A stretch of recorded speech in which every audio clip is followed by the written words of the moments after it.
In the studio is Jill Ford, Mississippi House of Representatives, District 73, and Dr. Katherine Pannel, who is a board member of Mississippi Psychiatric Association. Ladies, good morning. Good morning. morning. It's good to have you both on. We were talking off the air that this is a hot potato subject. I think we're making inroads. I hope we are. This is most important. Every single day there is more and more information out there that this is not a good thing to do as far as 65. The toughest thing is to let people know that you have to face reality, and it looks like it's going to pass.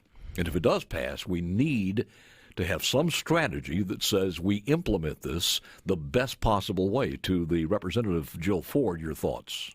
Well, first, Paul, I would like to take this time to tell you, you are the man. I'm the man? You are the man. You have been take all the time you need. You've been our biggest advocate against 65, and you've revealed hard truth. You have placed a striking sense of urgency in us to start paying close attention to the money trail and the people involved.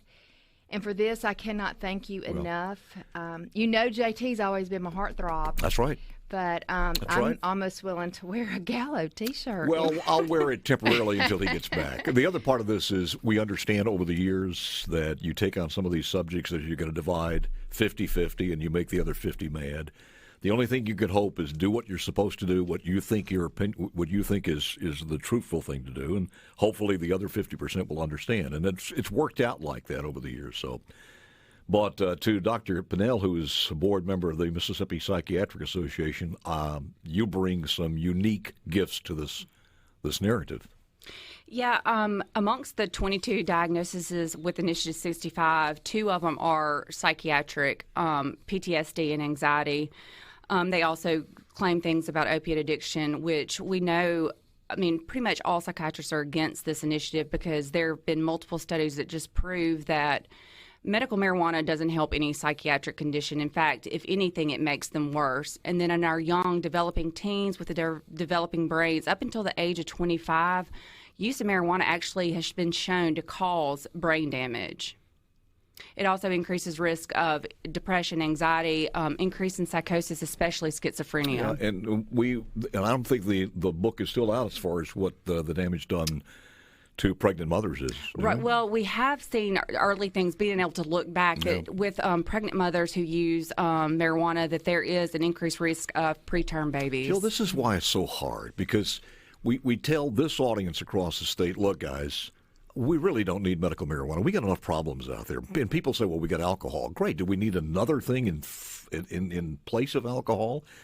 It's like saying opioids ought to be legalized because we got alcohol. It's just a stupid asinine, sophomoric answer to that question. The other part of this is this, that it's hard to tell these people by facing reality, 70 to 75% of the people want medical marijuana. I have talked to many of the state legislators. I've talked to some people in government and other places. They think that if it's done the right way, and I'm talking about some physicians too, that says it could be used, but it has to be at the discretion of the physicians, number one, and number two, legislated to a point where if we find out there is a major problem that we didn't think about and consequences to the municipalities, the Board of Supervisors, the state as a whole, we can come in and tweak the system. You cannot do this, Jill, if it is in a constitution. And that's and if you vote 65, the precepts that they laid out have to be adopted. 65A is a better way to do this. And that a better way to do this is to have the legislature, and they have to do it. It will also be in the Constitution. But at least it's something that they put together representing their cohorts or their constituents. Correct. Paul, my position is short and sweet. I have 4 things that concern me greatly, and each of these 4 things have severe consequences. I'm making them easy for everyone to remember, and my first one is the Constitution. Our state constitution is not a dry erase board. Never in the history of our state has a specific industry been regulated in our constitution. And why would we start now with an illegal drug? That feels to me like we are prostitution to our Constitution. And once this is in the Constitution, like you said, it would take another ballot initiative to change or improve the program. I want you to think about this. If we allow 65 to pass, this multi-billion-dollar industry is going to come in They are going to put their roots down, and then we're going to start seeing the things that concern us greatly, and then we're going to ask us to put another initiative on the ballot. Do you not believe and think that the multi-billion-dollar industry will do everything in their power to make sure that initiative does not pass, just like they're doing right now with commercials? They're flooding us with the media and marketing. Every day I get a picture of another letter that says compassionate care from the teachers or the physicians. Look, parents, yep. Every day they have the money. You have revealed the names, Paul. You know who the players are. Well, yesterday we had Rob Campia, and here's the guy that's put in literally hundreds of thousands, or let me say tens of thousands of dollars. I think it's over 100,000. But here's a guy that's Washington, D.C. I don't know if you know if he's ever been to Mississippi, other than check out locations for pot shops. Here's a guy that's started the medical marijuana, one of the medical marijuana nonprofit organizations, and also tried to put the initiative of legalized prostitution in Washington, D.C. He's kicked out of his own organization for apparently sexual abuse allegations. Now, that's just one of the guys on this list. I went through yesterday and found some others. And there's some people I know on there, and I guarantee you if I call some of them, they probably ain't going to want to talk to me. But the other thing is, would you have someone do this in the law or rewrite your home mortgage with the credentials that these people have? We have a letter that the former Governor Phil Bryant was in yesterday, and gave me a copy of the cease and desist list that the Trump administration has sent to this compassionate care of these Mississippi conservatives who have Republicans for Initiative, and some of these letters that have gone out, who basically say that Trump has endorsed this. It's a lie. And it's an absolute lie. Would you want these people rewriting your home mortgage? Hell no. I'm sorry. I'm going to have to get on to you like I get on to JT when he does that. That was a water and dike hold back the water level. I'm gonna try to explain this the easiest way I know how. Here's the good news. You got time to formulate your ideas and put all those together. Commercial. Here's another question that I don't know, and it would take some legal scholars to give me this answer. I asked this yesterday, the 3 or 4 people that I've talked to. They could not give me an answer. It is against the law of federal statutes as far as marijuana, right? Correct. How the heck can we loan them as our taxpayers, through our representatives, through our rainy day fund, give marijuana advocates $2.5 million loan? Is that possible? How do we legally back an illegal, federally mandated, federally illegal? How do we do that? Isn't it against the law for us to give them $2.5 million loan from our rainy day fund? Just a question that needs to be. It's Representative Jill Ford, District 73, and Dr. Katherine Pannel, who's a board member of the Mississippi Psychiatric Association. Okay, go forth, first of all, Jill, on where we are with this and what you want the people to know. Well, I'd like to address one issue. I want to get back to the constitutional aspect of this. I feel like people are very confused. There is a handout that the 65 team is passing out, and it makes it look as if the legislature has deliberately left 65A wide open, which the truth is that's a lie. That is not truthful. We have when you, as simplistic as possible, I want to explain how I see it in my mind as a business owner. When I went to start a business, I had to file an Articles of Incorporation at the Secretary of State's office. That was a shell of a document. And then in-house, I have an operations manual. 65 has combined the two, and they're going to want to put this in our Constitution. 65A is nothing but a directional 30 lines that will be in our Constitution versus 7 pages that 65 has put in, that wants to put in our Constitution. And we're going to take the program And it will be based on sound medical principles. It will be administered by an appropriate state agency. The state agency shall seek the input of health professionals to help design the program, which is what Katherine and I were talking about last night. It's so important that we do not allow ourselves to believe a lie. I think the scripture says, my people perish for lack of knowledge. And in this situation, it's a perfect storm for 65 to pass. And I'm asking people to stop hating the legislature so much that they're going to vote against something to allow us to be the ones responsible for this, instead of allowing multi-billion-dollar addiction for profit industries to come into our state and take over. They will have an open... This 65 is full of holes. They will have carte blanche to our state, and I'm asking you to please in your heart find forgiveness for us that you hate so much, and then secondly, open your eyes to knowledge and understanding of how seriously severe this will impact our state. One of the things, we've seen this through the vaccine, and people were just on one side or the other on the vaccine. Not so much now, in retrospect. We saw it with a lot of other things. We're still going through the flag situation. We understand that, and it ruffles feathers. But, we have to do what we need to do here, regardless of who's advertising, regardless of who's on the air, regardless if they're Republican or Democrat. Doesn't matter. This is a bad deal for the state of Mississippi. And I'll tell you something else.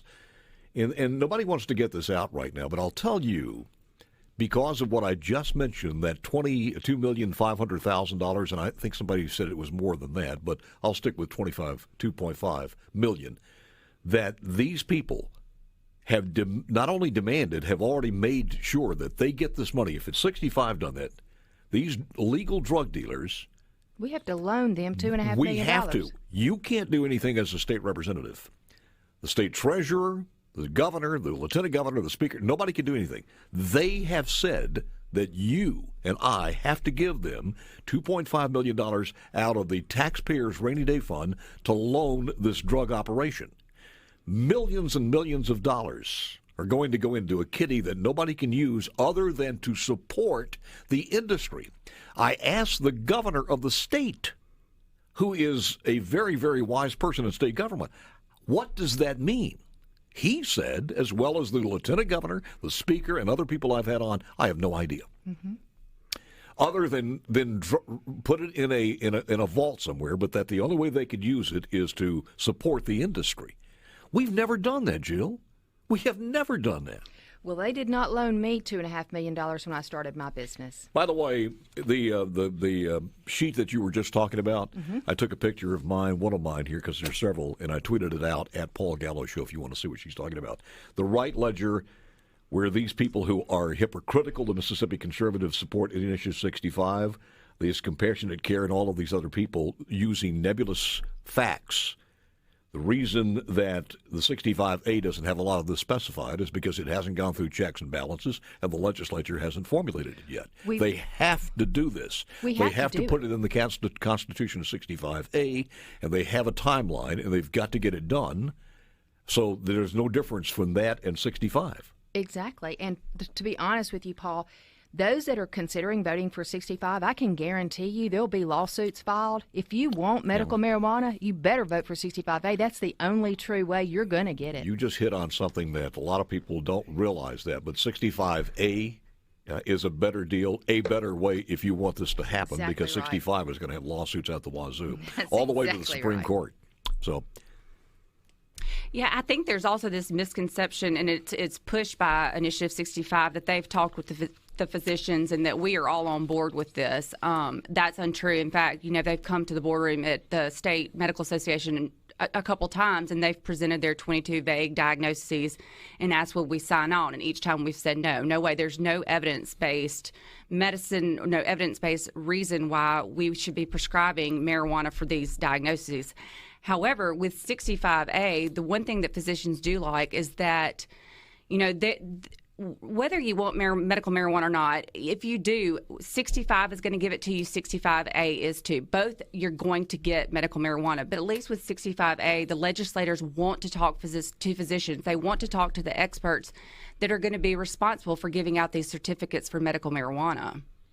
Either one of these, with the hope, as far as some of these people pouring literally millions of dollars in here, is to be able to reap as much money as possible from this. And the only way to do that is hopefully that investment sooner or later will turn into recreational. But it just doesn't morph into recreational. And I don't think you can do you possibly could do recreational through another initiative. I'm not sure if that's going to happen. But the state legislature is, I don't see anytime soon, going to go into recreational. So if you do want it for the purpose that you've stated, and the purpose of all of these people who have given millions upon millions of dollars because they don't like their Auntie Mamie having arthritis, then if pain is the subject that you so much care about, 65A is a better avenue toward that. Right. I mean, the good thing about 65A is it's going to let people look at it. We're going to be able to look at the science, look at the research, and actually be able to use marijuana for legit medicinal purposes. Right now, we don't have that research. And like I said before, the 22 diagnoses, including some major psychiatric diagnoses, that there's no evidence to prove that marijuana will help in any way. And in fact, a lot of these, it will actually worsen the diagnosis for which it is supposedly to treat. Well, it's just amazing to me because, and I mentioned this yesterday, it's almost like the government mandated, or this initiative people, these drug dealers, giving you a card. Can you imagine them forcing us, or doctors, to give you a card if it's the prescribed amount? I shouldn't say forcing, but asking doctors for this card. Right. We kind of feel like, and then you go to a pharmacy and you say everything behind the counter there. I want this, and I want that, and I want this one. It's not a pharmacy, Paul. Well, that's what I'm saying, though. Because in a pot shop, you just go up and you buy as much as you want. I don't think there's an amount of it. No, I mean, physicians basically give you a card and then you go do what you want. Well, you don't do that at a drugstore. No, though. You absolutely. don't come back and say, I want this, I want that, and no idea what the amounts are in that pill. This is crazy. What about the registry? Yeah, that is also a big problem that physicians have with this. With other controlled substances such as like benzodiazepines, opiates, stimulants, we have a registry that we can go look at it, the PMP, the Physician Medicine Monitoring Program, where we can see where patients are getting benzodiazepines and opiates and stimulants. So we know not to add to that. You know, you don't want to take two controlled substances.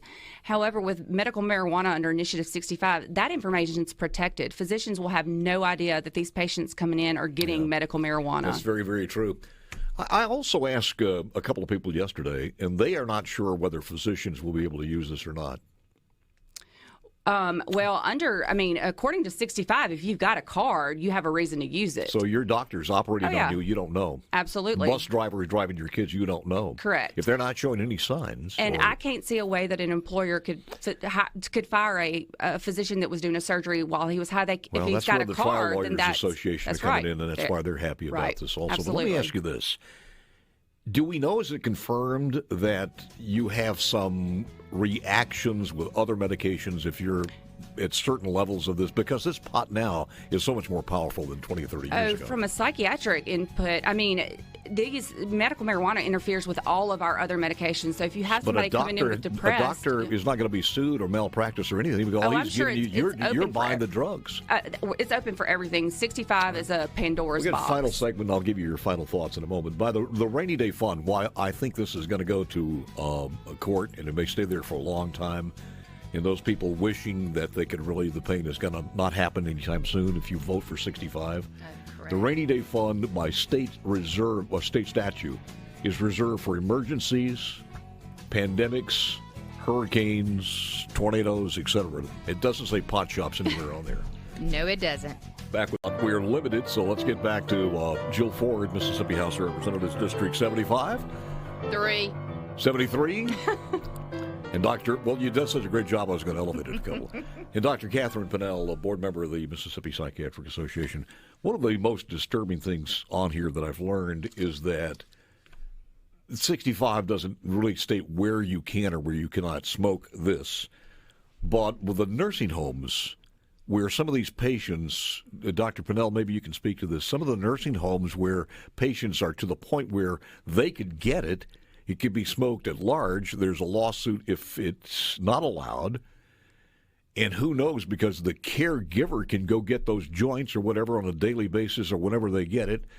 Who knows, with some of the people there, maybe at Alzheimer's or something, who's going to be using this? That's right. I mean, most nursing homes have a standing rule that you don't smoke in nursing homes. However, now if a patient that's in a nursing home has a caregiver and they have the card, they can get medical marijuana and they can smoke it in nursing homes, and nobody else has a say, even if it's a private one. Equally as concerned with the candy or the cookies, to be honest with you. You don't know where they're going to go. No, I mean, unfortunately, I do treat patients with advanced dementia that are in nursing homes. They tend to wonder what happens if a resident has a cookie laying on his table that has marijuana in the cookie. I mean, a resident could go and get that cookie and, take a bite of it. So, but they can't do anything about it because they have that card. They're constitutionally protected. Let's just say we go at 65 and we find that this is a terrible problem and it needs to be corrected and maybe have some type of moratorium, or at least the legislature says provide an extra room or whatever. Too bad it can't happen. The legislature can't do anything about it. They can't correct the consequences. That's because correct. It's in the Constitution. That's right. Once it's in the Constitution, it's done. What you see is what you get, and there's no making changes.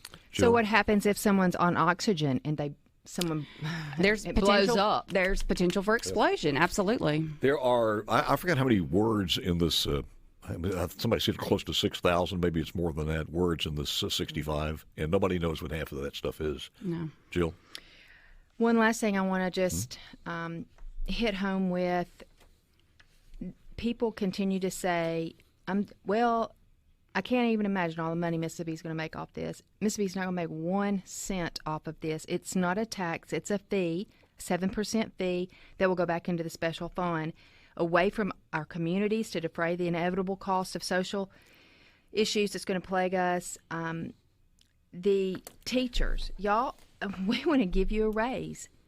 Help us do this the right way. Your job is going to get more difficult under 65 when children will be able to receive 10 joints a day. Law enforcement, I would love to give you a raise. Your job is going to triple trying to determine whether someone is drugged driving, and your canine cannot determine that actually your canine can't read. It doesn't know whether medical marijuana or marijuana because it sniffs the same, because it's the exact same plant. Mm. I just, you gave me some information here I hadn't had before. It was on the Secretary of State's reporting of donors. And I just tweeted this out. And if you want to see this, the picture's there, and I just sent it out at Paul Gallo Show on Twitter. Mississippians for Compassionate Care, the total donation so far, and the other side has nothing.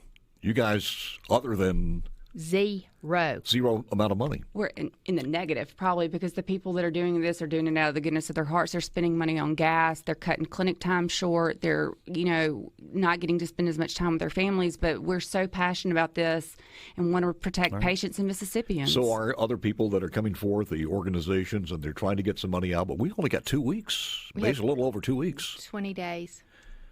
$2,641,095 in total donations from the Secretary of State's office reported for this Mississippi for Compassionate Care. You hear it in the ads, the TV commercials, newspaper, everything else.